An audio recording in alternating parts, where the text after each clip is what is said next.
Hey, welcome back to another fanfiction reading.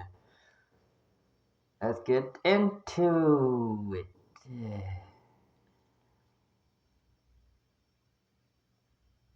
Sonic's World Part 1. Finally done with this chapter. Enjoy. Chapter 7. Back into Merle's strict street traps.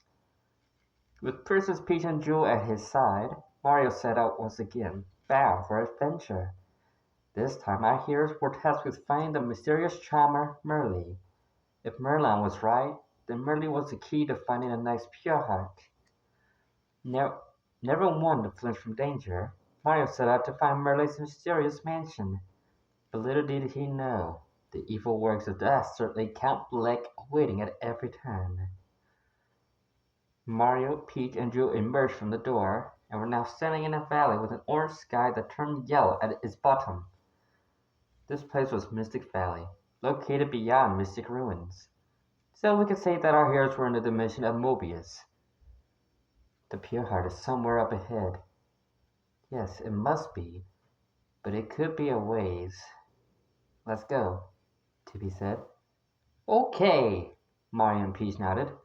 Strange. I think I know this place, Geo pondered. You do? Peach questioned. Yes. Right now we're in a mission called Mobius. I've heard that this world is home to some sort of blue hedgehog that can run very fast. Even faster than the speed of sound, Jewel said. Mario and Peach were amazed. Well, let's not waste any time. We should move ahead, Peach demanded. The group of three began to traverse the valley. When they reached the end of the area they were currently on, there was a locked door. Mario goes through the pipe above them and defeated some squiglets, obtaining the key to the locked door. He goes outside to the door and unlocks it. The group went inside. Then, on another part of the area, Peach and Jewel decided to go to the other door by themselves. On the other side, they found a guy with a chain on his leg, and cast by the side of Peach and Jewel. Hot girls alert! He shouted in happiness. We must have been fated to meet. Yes, you both are on my destiny. Please, go out with me. What silly man you are. We're very sorry, but we really must be somewhere, Peach said. Where? Merle's mansion? The guy guessed. I wouldn't go there if I were you. You'll get trapped there and bad things will happen, he insisted. Trapped? Bad things? What are you talking about? Chu asked. Oh man, oh man, oh man, oh man, oh man, oh man, oh man, oh man, oh man. How do you even want to remember it? The guy panicked. But now that you're with me, you don't have to worry about all that, babes, because I'm your fate. Your destiny!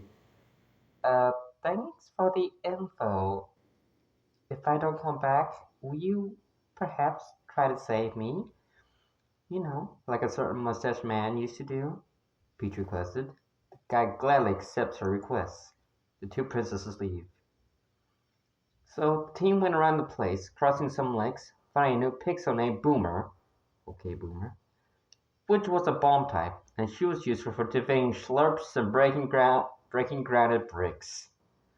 They eventually went inside several doors until they found a switch that revealed a yellow door.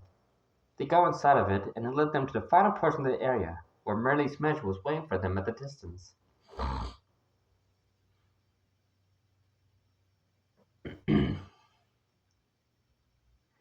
On the far side of a beast-ridden swamp, Mario and Co found an imposing residence. This must be Merle's mansion, squealed Princess Peach with glee. If our friends could only find your heart quickly, their would end. The quest here would end. But when has fate ever set Mario on such a simple path? Brimming with anticipation, our plucky heroes plunged into Merle's mansion. They were at the limits of Mystic Valley, where there was a huge mansion at the front. Well, here we are. This has to be Merle's mansion, Tippy said. So, what are we waiting for?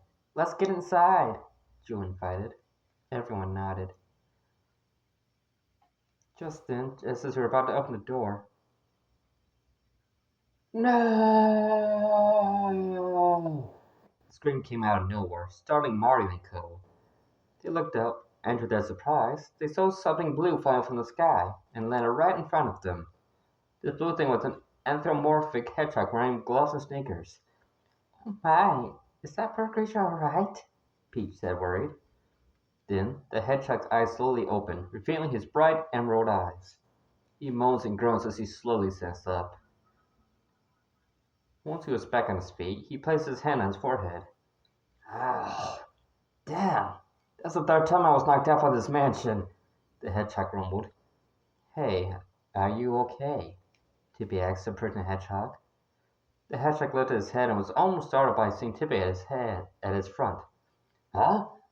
Who are you?" he asked. "My name's Tippy. I'm what everyone refers as a pixel," Tippy answered. "And these ones behind me are Mario, Princess Peach, and Princess Jewel." "And what about you?" The hedgehog grinned and gave thumbs up as he introduced himself. "I'm Sonic, Sonic the Hedgehog, the fastest hedgehog in the world. Believe me, when you all see me running, you'll be amazed." "Wait a minute. Jewel, didn't you say that this dimension we're in was home to a blue hedgehog that can run fast?" Peach pondered. "Yes, he's the hedgehog I was referring to. He's actually a hero from this dimension," Jewel explained. Judging by what you guys are saying, I suppose you're all from another world, right?" Sonic guessed. "Yep," Mario nodded. "Cool. If that's the case, do you know what that strange thing in the sky is?" Sonic asked, pointing at the void in the sky. "You see, I was just taking a nice run as I always do. This thing just showed up out of nowhere. So I tried to find the spot where that thing should be located, but no matter how far I went, it doesn't seem to get closer. I ended up traversing the Mystic Valley, and eventually came upon a strange mansion I've never seen before. I went inside, but it was filled with weird dog-like creatures that continuously kept tossing me outside. Right now, before I met you, this was the third time I was knocked out." "Weird dog-like things? Inside the mansion?" Drew questioned. "But why would Merle have these not nice dogs in her mansion?" "Who's Merle?" Sonic asked. "Merle is the one who lives in that mansion. We came here because she would give us a nice pure heart," Tip responded. "But does all this that you're talking about referring to that strange thing in the sky?" Sonic asked again. "Yes. These pure hearts are the only things able to end the void, which is another thing that you're referring," Tippy answered.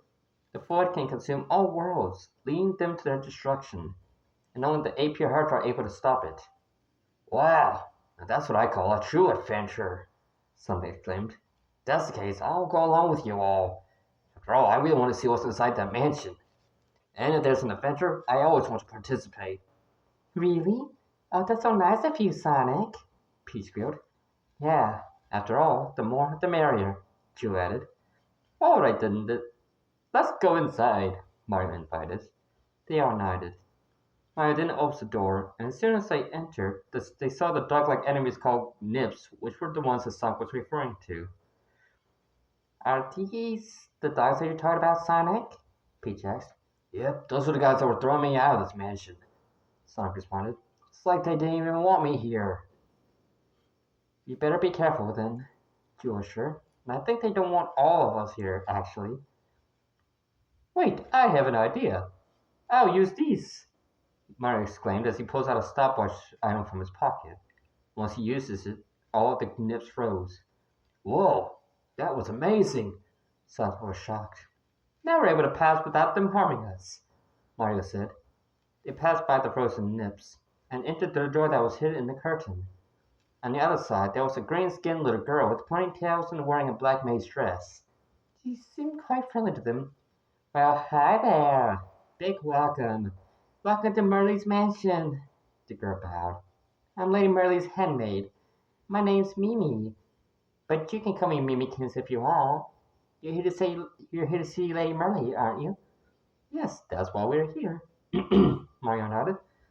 "She has a pure heart for us," Tippy added. "How super for you! Well, Lady Merle is on the second floor in her father's room," Mimi pointed. Just head up on that one if you're ready." "Oh, golly, but listen, don't you dare go down out of her rooms by accident, or else!" Everyone was startled by Mimi's sudden change of attitude. but then she turned friendly again. Enjoy your visit, okay?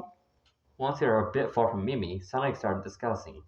Jeez, what's with that Mimi person? First she acted all nice, but then she started yelling at us. I agree with you, Sonic. I think there's something suspicious about Mimi, Ju suspected. Well, for now, for now on, let's try finding Merlin.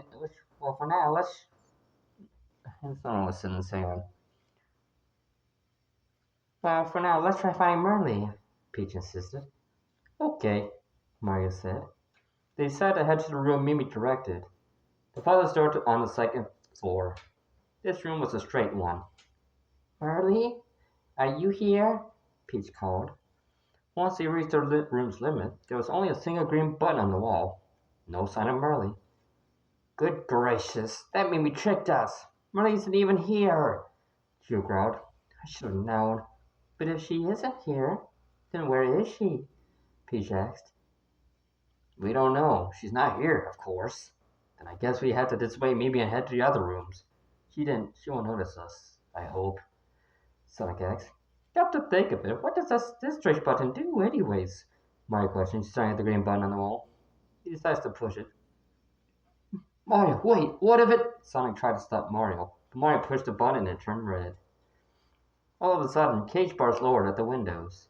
The group looked and gasped horrified. The ceiling grew pointy giant spikes and was slowly descending. Yikes, let's get the heck out of here! Sonic shouted horrified as he, Peach, and Jill rushed to the door, but Mario didn't. Mario, hurry! Peach called. You all go. I'll stay here. I know what to do, Mario said in a confident tone. Everyone was shocked at Mario's words. Mario? Are you crazy? You're gonna get crushed, Jill shouted. Just go! Mario yelled. Peach, Jill, and Sonic decided to give up into the door, leaving Mario and Tippy inside the room. When the scene was getting close to Mario, at the last second, he flipped to 3D. There was part of the room that was safe. He cuts to the safe spot and jumps over the ceiling until it finally touched the ground. The sound was so low that even Peach, Drew, and Sonic, who were all outside, heard it. I sure hope Mario knows what he's doing, Peach whimpered. Back inside the room, Mario waited for the ceiling to rise up to its maximum. Then he jumped on some platforms and found a wooden chest, containing a key. Once obtaining the key, Mario backtracks to the door. Once he comes out, everyone was shocked that Mario was alive. What? No way! How did you survive that, Mario? Sonic asked, stunned.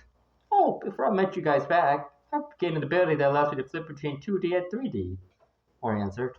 Wow, that sounds nice, Jill exclaimed. And I've also found this. Mario showed the key he just found. You found this key in the room? That must be the key that fits in the keyhole I just saw down there, Sonic pointed out. Well, if that's the case, let's go down there and see if it fits, Mario suggested. They went to the lower floor and found a ferocious gnaw. Mario decided to flip to 3D while the gnaw was facing the wall on the right, and inserts the key into the door's keyhole. Eventually, the gnaw was set free and roared. Mimi noticed the gnaw coming at her and yells,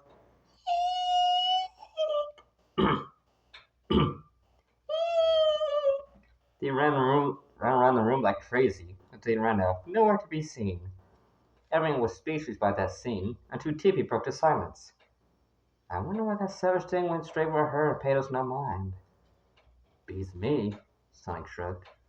I'd like to think we look rather tasty. What do you suppose it means? Tippy added. This mission is quite odd. I feel certain it holds many secrets. Jill pondered. They then went to the door, where they finally completed this portion of the area. Tippy continued. It looks like the second word is Sonic's. It's pretty obvious he would show up and join the party, since I know his since I know his universe a lot. About the names of locations. Because there was no actual place in Sonic games that features a valley similar to the Gloam Valley, I decided to come up with an actual name for the games and putting it into the mix. And the part when Sonic gets thrown out from the mansion, it actually happens to you in the actual game if you get caught by one of these nips. But they actually throw you out from the door, not in the way I just put into my story. I decided to add that throw in the sky way to make it more dramatic. Now Marion's friends have Sonic with them. What's going to happen next? Find out in the next chapter. Please review. And I'll see y'all in the next video. Goodbye.